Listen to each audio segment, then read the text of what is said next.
Hello and welcome back to For His Glory. This is episode 2, and today I want to talk about something that has been on my heart and mind for a long time, and I know I've talked about it some on my blog, but I want to dive more into it today, and that would be having joy in difficult situations and through the dark night and in hard times. I think we all know what it's like to face seasons of life that feel heavy, and maybe it's a health struggle or a family problem or a disappointment or uncertainty about the future, because that's a really big one. That's something that I've been dealing with recently, and trying to have joy that, God knows and God has a plan. And sometimes when things are hard, it feels impossible to feel joy. But today I want to share something that I've been learning, and that is that joy doesn't depend on our circumstances. It comes from God. And a quote that I have really been clinging to this past year, I would say, is a quote by Elisabeth Elliot. I love her story. I love that whole, Nate Saint, Elisabeth Elliot. I love their stories. And they went through so much. And she wrote a book titled Keep a Quiet Heart. And in it, she has a quote, and it says, "The secret is Christ in me, not me in a different set of circumstances." And I love that quote so much, because there are some people, you see someone and they're joyful and it's so easy to compare, and it's just like everything in their life is going great. Look how joyful they are. They have a smile on their face every time I see them. Like, why is my life going so bad and theirs is going so perfect? But really, it comes down to someone who is realizing that joy comes from Christ and not from their circumstances. And I just love that quote. It's such a beautiful quote. And so I want to fully just say that there is pain. There are hard times, and I don't want this to brush that off at all. I want this to acknowledge that. And that's why we have to fight for joy, because there is such a thing as hard times. And there's a verse in Philippians 4. It's the 4th verse, and it says, "Rejoice in the Lord always.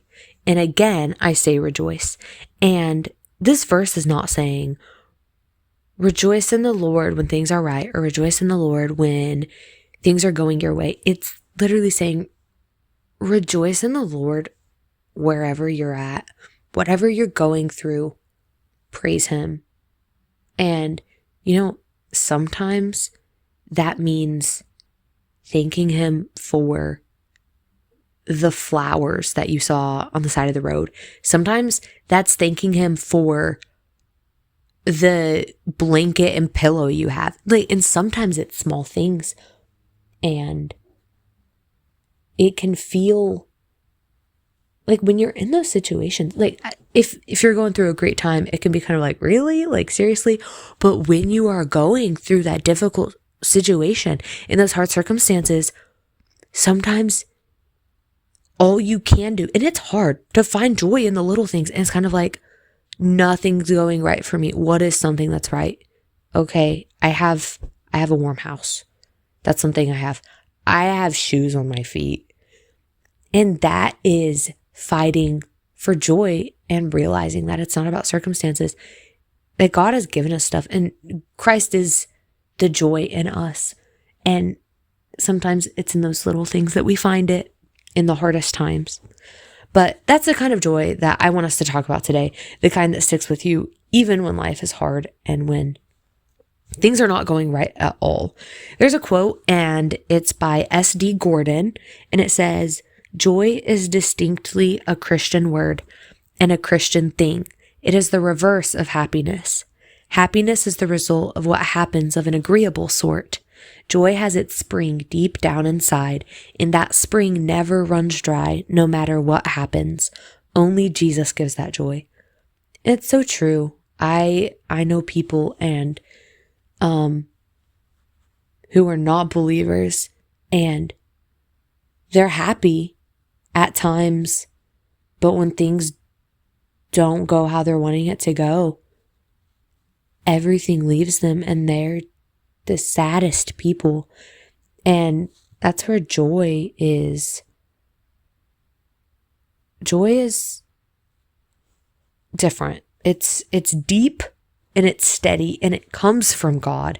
And so I want to talk about the difference between joy and happiness. Happiness is temporary and it comes from good circumstances, it comes from getting what we want or from things going smoothly.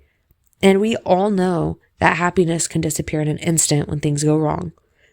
But then there's joy, and it's not about denying pain or pretending everything's fine, but instead it's about trusting God even when life hurts. And in Galatians, it tells us that joy is a fruit of the Spirit, and it's not something we have to manufacture on our own. It's not something we can manufacture on our own. The only thing we can manufacture on our own is happiness, and that is fleeting. But joy grows in us as we walk with God, as we cultivate our relationship with Him, and as we pursue Him and walk beside Him. And Psalm 16:11 says, "Thou wilt shew me the path of life. In thy presence is fullness of joy. At thy right hand there are pleasures forevermore."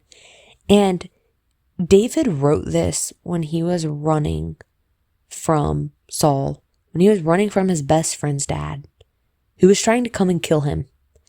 And even while people were pursuing him for his demise, he was saying that in God's presence there is fullness of joy, and at His right hand there are pleasures forevermore.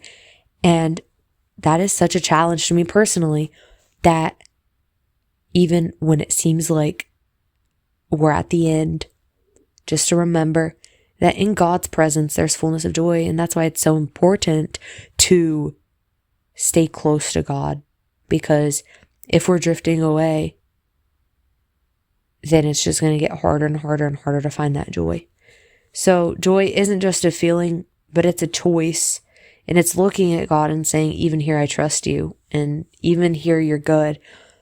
And that takes intention. That takes a lot of intention.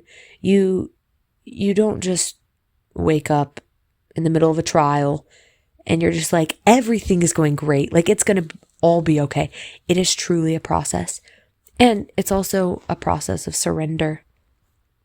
But a few biblical examples of people who had joy in hard times. We talked about David, and just how when there were moments when his life was in danger that he spoke of joy and hope. And you look at Psalms, and that is a very clear representation that it's not all sunshine and rainbows, because you look in one chapter and he's going to be talking about joy and hope and, you know, how great things are going. In the next chapter, he's just talking about like, I just want to die. Life is so bad. And it's such a real, clear, and sometimes relatable example of human emotions. And just seeing that makes you feel a lot less alone sometimes, because it's like, I'm not the only one who feels this way. Another person who I feel like we think about a lot when we think about sorrow and struggle and illness is Job, because he went through unimaginable loss. He lost his children, his wife, his wealth, his health. And then he still said, I would trust in God. And he went through his hard times. He really did. And he struggled, but he stayed faithful to God. Even when his wife was like, curse God and die, he trusted in God. And it reminds us that joy isn't always about outward circumstances, but it's about an inner trust in God's character, and that God is who He says He is. And we look at what God has done in the past, what He's doing in the present, and we can trust that He's holding it all together. Another example is Paul. And I personally love the story of Paul. Started out as Saul, and Saul was a persecutor of Christians. He killed so many people because they followed Jesus.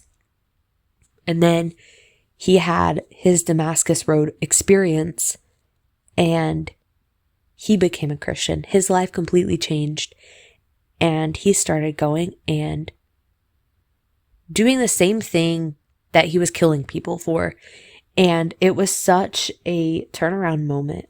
And in Acts 16, he was with Silas in prison, and they had been beaten and thrown in stocks and left in a dark, probably cold cell.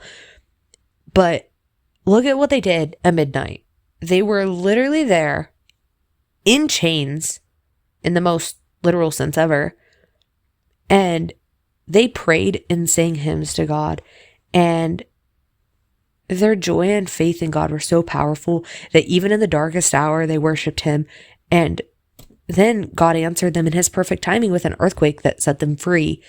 And then there was the soldier, the guard that became a Christian. And because of their joy and because of their faithfulness. The last example that I'm going to talk about right now is Jesus. He endured betrayal and suffering and ultimately the cross. But Hebrews 12 verse 2 says, who for the joy that was set before him endured the cross. And Jesus knew that the eternal joy and purpose that awaited, it was what was going to carry him through the hardest moment in history. Because God was with him and God had eternal joy waiting. And God brought out such a beautiful outcome of that. And because of that, because Christ endured that, we have the ability to have joy in him. And, it comes down to our everyday life and how we can actually apply this to our own life, because sometimes it can be easy to talk about joy and to talk about, how everything's going to be okay and, we'll trust in God, it's fine, but really what it comes down to is how we apply it. And we really have to focus on God and not our circumstances, because when we focus on our circumstances, things look pretty bleak and it makes us not want to keep going with life because the storm's just raging so much. But joy comes when we fix our eyes on Jesus and not on the storm.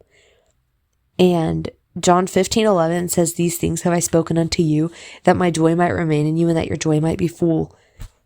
And God's purpose for us is that we have joy and that it would be full and overflowing, and ultimately that it would spread to others, and others will recognize it and see that, and they'll want to know how they can experience that same joy. Another thing is choosing joy daily. And a lot of times it's a conscious decision. And 1 Thessalonians 5:16 tells us to rejoice evermore. Even when we don't feel like it, we can and we need to choose to trust God and thank him, even for the little things. Another thing is looking for small glimpses of his goodness. And gratitude is a huge thing, especially when you're going through hard trials. But even if things are going great in your life, gratitude is a great thing to do. And just remembering that God's faithfulness to keep joy alive, and even just writing down one thing a day that reminds you of his love, it really helps keep that joy alive. Another thing with joy, singing, praying, and being around others who encourage you and who strengthens your joy. Because if you are with people who are not happy, not happy is really bad, because they don't have the joy of Christ. They're not even happy either. That's going to bring you down. You're gonna try pouring into them, and then you're gonna run out yourself, because when you're already low on that joy and then you go to someone who's got nothing, that's going to be a really hard time for you. If you're trying to go to them for encouragement, you're just going to drain yourself out and you're going to have nothing left. And that's why it's good to surround yourself with people who can pray for you, and you can read your Bibles together. You can worship together.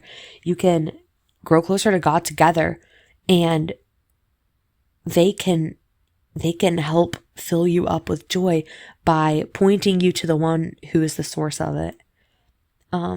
But always remember that joy is not pretending that everything's fine, but it's trusting God through the imperfect and knowing that He's good and faithful no matter what. Personally speaking, a lot of you will know that I have gone through and I'm going through chronic illness.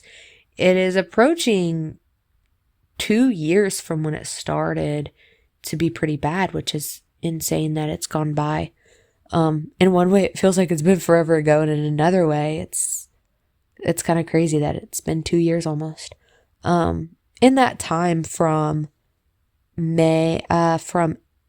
April of this year to June, or March to June, around then, I had a lot of relief and I was able to live life again, and I was able to do things, and I still had to listen to my body and listen when it needed a rest and everything, but it was nothing compared to how it was. And recently it's been going downhill again, but I am trying to find the joy. And that's, it's been something I've been working on. But when I first got sick in 2024, those first 5 months, I would say, were probably the hardest because I didn't know what was going on. And it was so hard to have joy because I saw no light. And, it came to a place where I had to realize that I couldn't depend on healing for joy. And I had to come to a place where I had to realize that if my joy did depend on my healing, that it wasn't going to happen anytime soon. And there were times I had little to no joy, and all I could see was the pain. All I could see was the dark night. I couldn't even see to the next morning.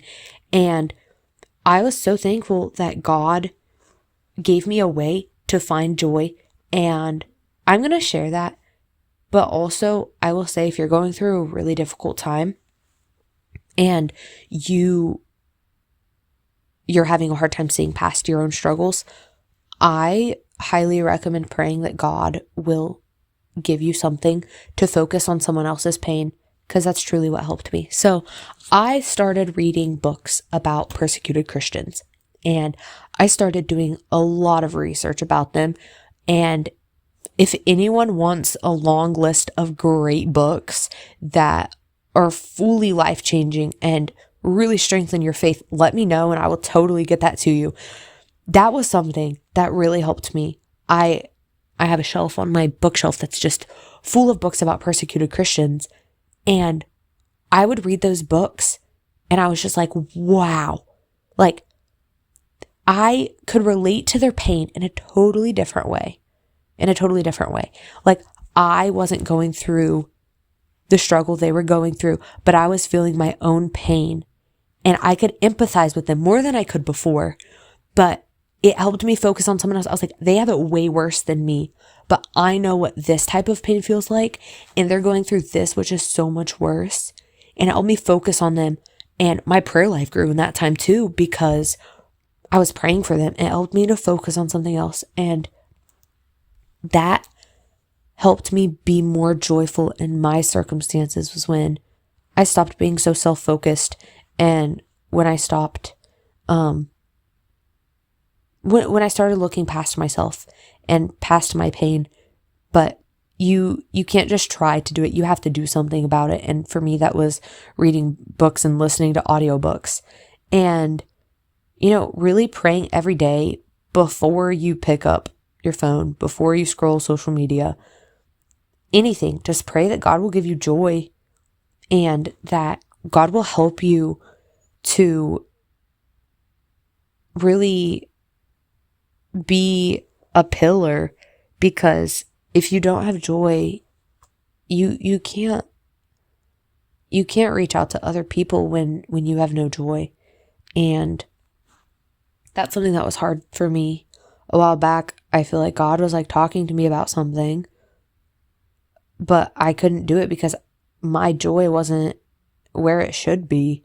And I was having a hard time with that, and God really helped me, and I'm so thankful for that. And I think it's hard when you're going through hard times, because the struggle, it's so difficult, and you feel so drained, you feel so empty. And there's that verse in James 1 that says, "My brethren, count it all joy when you fall into diverse temptations, knowing this, that the trying of your faith worketh patience." And it's really hard to do that. It's really hard to count it all joy. But when we do it, like, we have to do it in the knowledge that God is working. Because if we do it just like, oh, I gotta have joy, and there's no result of that.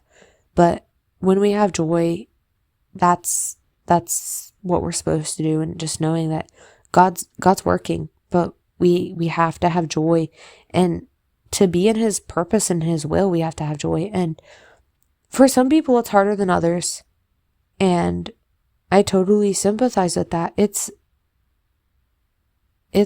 hard. It's not an easy thing. And I'm just really thankful that